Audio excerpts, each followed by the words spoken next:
Okay, so now we're going to get into module 3, which deals with feelings and emotions. So we're bridging because we've already been dealing with feelings in the physical sense, the bodily feelings. And now we're transitioning to start including what we traditionally call emotions. The ancients call them the passions. There's something passive about them. They just kind of come, they show up, and they're intense. And I'm using this background now because I want to get people to feel more familiar with the idea of a checklist and just going through the system and understanding what is happening in a system, that this should not be so foreign. Unfortunately, a lot of us are raised to ignore emotions, or especially men. So women tend to have a bigger emotional vocabulary. They experience something and then the mother or father says, oh, are you, well, it starts with everybody with things like, oh, are you hungry? Are you happy? Are you mad? Are you disappointed? So we get a few, but then women seem to really develop this, whereas boys, at some point, it's just a vocabulary that doesn't tend to get developed.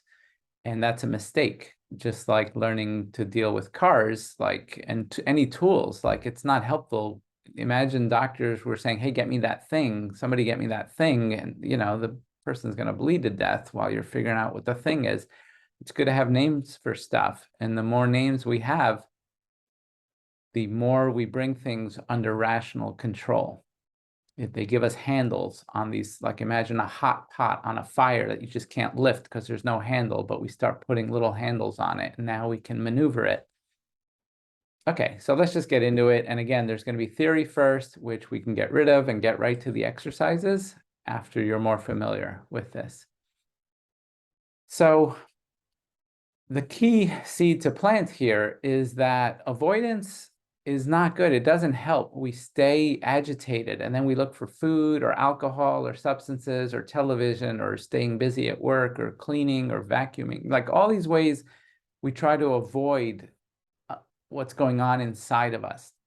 We look for substances, for external agents to manage what's going on inside. And it's a much smarter technique to learn to name and dissect those things and understand and separate and distinguish. For some reason, human beings benefit a lot from that process. It's probably not a coincidence that we make, cubby holes and drawers, and we organize things and label it. Like we have chapters in books. Like the human mind seems to benefit from these activities. So why not be using this for our feelings as well? Okay, so getting into this, and the more we do it, part of what's going on too is that these things also have a symbolic nature. Like words like rain make someone worry. Oh, why did you say rain? Now it's probably going to rain. It's like there's this innate tendency to get superstitious really fast, and we want to take that power away and be able to just have these words be like, like not have so much power anymore. And familiarity is what reduces their power. Just like with the lemon exercise, if I keep saying lemon, lemon, lemon 1,000 times, you're not going to keep salivating. That reaction does get exhausted. And we'll get into how to apply this in other ways too, like the anniversaries and all those sensory cues. Okay, so here it will auto-populate this. I did not fill one in before, but if we had said, oh, we're going to deal with the sexual assault and the divorce, it would show up here automatically.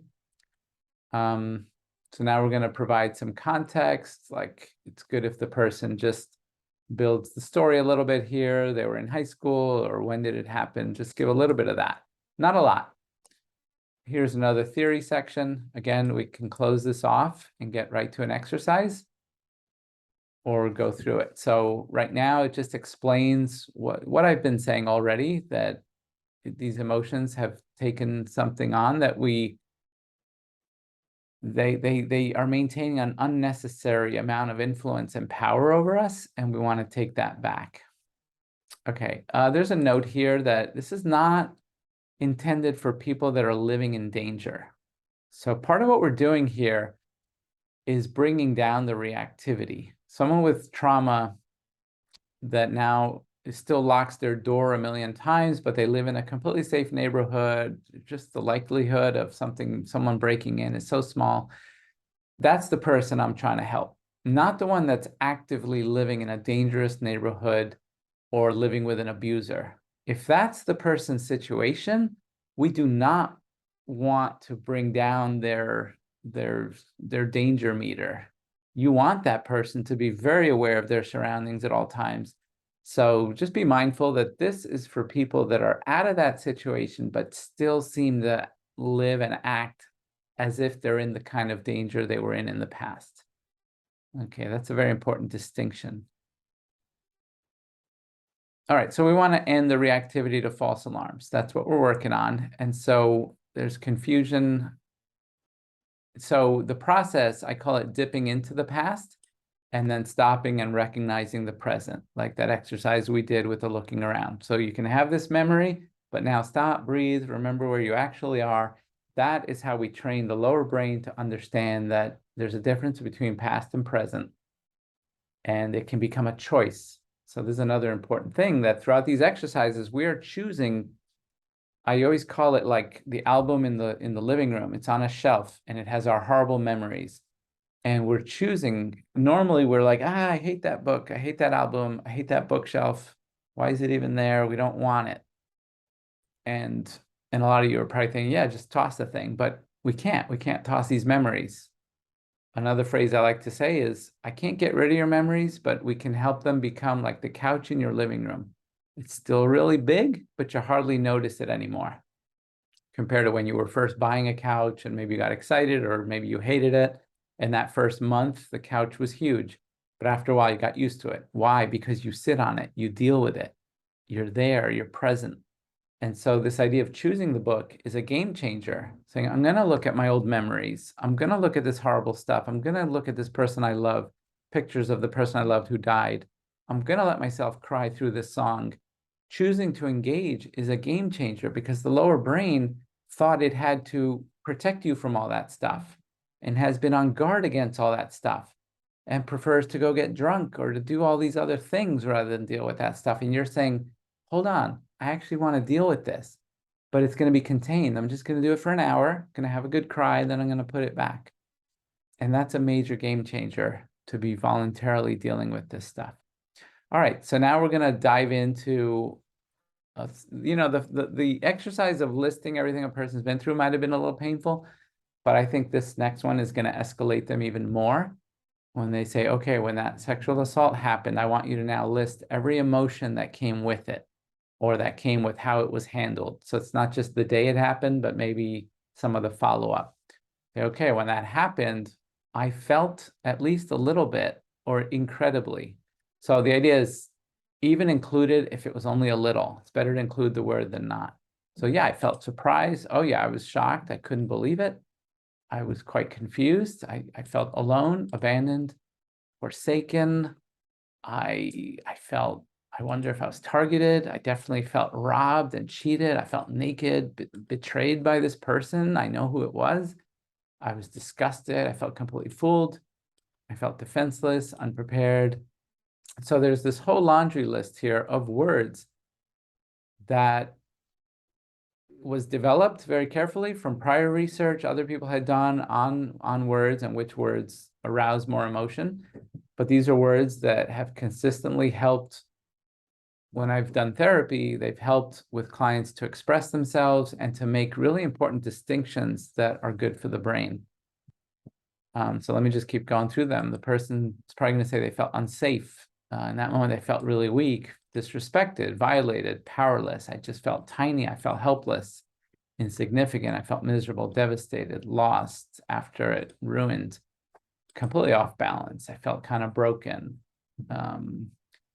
Not these. I did despair. I felt hopeless. I now felt damaged and unfixable. I didn't know about my future. I had wanted to have a family. It felt like this just doomed me to now something, I don't know. I felt defeated. Now I was pretending to smile and act like I was fine when I wasn't. Definitely felt abnormal and burdened and stressed. I can't believe I was so stupid. I felt foolish, ignorant, blind, idiotic, stupid. I believed this person, that they wouldn't do anything. I just feel so pathetic, humiliated, ridiculous. I feel absurd. I wonder if he joked about it to his buddies. I feel completely embarrassed. I'm afraid to tell anyone. I feel like they'll accuse me that I wanted it somehow. I accuse myself. Sometimes I question, what was I even doing there? I do feel judged. I feel condemned. Just really frustrated, annoyed. I mean, anger, that's more like it. Furious. I do feel resentful. I went through a period. I definitely don't know who to trust. Tiredness, coldness, emptiness. I definitely felt lifeless, kind of numb, like I was floating in life, meaningless. I felt unloved and unlovable. I had friends, but I just couldn't tell them. I felt unsupported, not rejected. I did feel unheard. I told the guy it was unconsensual and he just wouldn't listen. He said I wanted it. It's just, that's not what happened. So then I felt, yeah, definitely worthless, dirty and filthy. Somehow I did feel blameworthy and ashamed. I felt cheap and polluted, guilty, abused, bullied. I mean, I was attacked. That's just real. Hurt, bruised, heartbroken, sad, depressed, crushed. I was discouraged, unlucky, bitter, fed up. I've been tormented by this thing. Yeah, after that, I was always worried, exhausted, uncomfortable, uneasy, a lot of unclear, overwhelmed. Started being very avoidant, very jumpy around people, very fearful, scared, shaky, nauseous, anxious, tense, terrified, stuck and trapped, paralyzed. I mean, conflicted because I used to like him. I mean, we had been dating, but anyway, I do feel like I've been punished. All right. And maybe some people will have others. So then I'm going to hit next.